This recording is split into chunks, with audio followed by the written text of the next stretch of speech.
আসসালামু আলাইকুম। সবাই কেমন আছেন? আশা করি ভালো আছেন আপনারা। তো আমার থেকে অনেকে জানতে চাচ্ছেন যে আপনি কি করেন। তো আমি শাহিন ট্রাভেলসের আইটি এক্সিকিউটিভ হিসাবে আছি। মন্ত্রণালয়, প্রবাসী কল্যাণ মন্ত্রণালয় এবং মেন পাওয়ারের কাজটা করি। তো এই হিসাবে আমার অভিজ্ঞতা থেকে আপনাদেরকে আমি এই কথাগুলি শেয়ার করি। বর্তমানে মালয়েশিয়ার যে কাজগুলো আছে, হ্যাঁ, তো অ্যাটেস্টেশন বা মন্ত্রণালয় পারমিশন না হওয়ার কারণে 95% মানুষ যেতে পারতেছে না ভিসা হওয়ার পরও। তো আমিও আপনাদেরকে এই কথাগুলো শেয়ার করতেছি কেন, যাতে আপনারা গরিব লোক, এখানে ম্যাক্সিমাম লোক অনেক গরিব মধ্যবিত্ত, খুব কষ্ট করে ঋণ ধার করে ব্যাংক থেকে লোন নিয়ে আপনারা বিদেশ যান। তো এই টাকা দেওয়ার পরও আপনারা দালালের কপরে পরে টাকাগুলো মেরে দেয় অনেক সময় দালালরা। এই হিসাব এখান থেকে আপনাদেরকে বাঁচানোর জন্য আমার অভিজ্ঞতা থেকে আপনাদেরকে আমি এই কথাগুলো শেয়ার করি। তো বর্তমানে খুবই খারাপ অবস্থা, মালয়েশিয়ার ভিসা হচ্ছে না। অনেক সময় ভিসা হলেও অ্যাটেস্টেশন হচ্ছে না। অ্যাটেস্টেশন না হলে আপনাদের কোনো কাজে আসবে না, ভিসা হলেও কলিং হলেও। তো ভিসা হয়ে কলিং হয়ে তো লাভ নাই যদি আপনারা যেতে না পারেন, মালয়েশিয়ায় ঢুকতে না পারেন।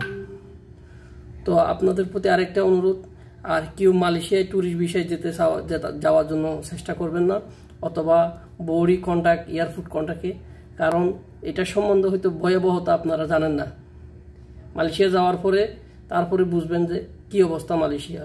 কারণ আপনারা যখন বৌরি কন্ট্যাক্টে বা এয়ারপোর্ট কন্ট্যাক্টে যাবেন, আপনারা থাকবেন তখন অবৈধ, আপনাদের কাছে ভিসা থাকবে না, কাজ পাবেন না ঠিকমতো, কোম্পানি কাজ দিবে না, অনেক ধরনের সমস্যা ফেস করতে হবে। আপনাদের হয়তো বন্ধুবান্ধব আত্মীয় স্বজন আছে, কিন্তু আপনি যখন মালয়েশিয়া যাবেন তারাও ফর হয়ে যাবে, তারাও আপনাকে চিনবে না। কারণ যখন বিপদে পড়ে মানুষ, সে নিজেই বিপদে, আপনাকে কীভাবে আপনার হেল্প করবে, সহযোগিতা করবে। সো ট্যুরিস্ট বিষয় বা এয়ারপোর্ট কন্ট্যাক্টে কেউ যাবেন না, এটা আমার রিকোয়েস্ট। আপনারা ধৈর্য ধরেন, যদি মালয়েশিয়া যেতে চান ভিসাগুলো সব ধরনের ভিসা পুরোপুরি বৈধভাবে কলিং ভিসায় যাবেন। যদি যেতে না পারেন, যাওয়ার দরকার নাই, দেশে ব্যবসা করেন, দেশে একটা ভালো কিছু করেন। দেশে পরিশ্রম করলে এর চেয়ে ভালো কিছু দেশে করা যায়। এটা আমি অনেকেরই দেখছি। 5 লাখ টাকা 4 লাখ টাকা দিয়ে আপনি বিদেশে যাবেন, মালয়েশিয়া যাবেন, কিন্তু সেই পরিমাণ কষ্ট বাংলাদেশে করেন না আপনারা। তো আপনাদের প্রতি একটাই অনুরোধ, আপনারা বৈধভাবে সরকারি পারমিশন নিয়ে মালয়েশিয়া বা যে কোনো দেশে যাবেন।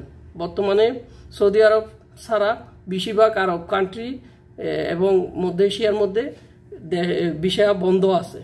তো খুব সতর্ক বিদেশ যাওয়ার ক্ষেত্রে আপনার একটা সিদ্ধান্ত আপনার জীবনের অনেক গুরুত্বপূর্ণ অবদান রাখে। আপনি যখন সিদ্ধান্ত ভুল নেবেন, তখন আপনার জীবনে এটা অনেক বড় ধরনের ক্ষতি হয়ে যেতে পারে। তো ভালো থাকবেন। আরেকটা রিকোয়েস্ট থাকবে আপনাদের প্রতি, আমার চ্যানেলটা সাবস্ক্রাইব করবেন। আপনাদের জন্য আমি যত ধরনের পরামর্শ দেওয়া লাগে, ইনশাআল্লাহ সঠিক ইনফরমেশনটা আপনাদেরকে দেওয়ার জন্য আমি চেষ্টা করব, যেটা অনেক এজেন্সি আপনাদেরকে বলবে না। অনেক এজেন্সির তাদের ব্যবসার চিন্তা ভাবনা করে এই কথাগুলো কেউ বলবে না। আমরা কেন বলতেছি, আমরাও আপনাদের মধ্যবিত্ত ছেলে, আপনাদের কষ্ট আমাদের খুব কষ্ট হয়। আমি দেখছি অনেক গরিব মধ্যবিত্ত লোক, তারা টাকা ধার নিয়ে এজেন্সিকে দেয় বা বিভিন্ন দালাল বা মিডিয়াকে দেয়। তারা ভিসা হয়েছে, কিছু হয়েছে, তারপরে দিতে পারে না, টাকা নিতে পারতেছে না, অনেক কাহিনী। তো ভালো থাকবেন আর চ্যানেলটা সাবস্ক্রাইব করবেন। ধন্যবাদ। আসসালামু আলাইকুম।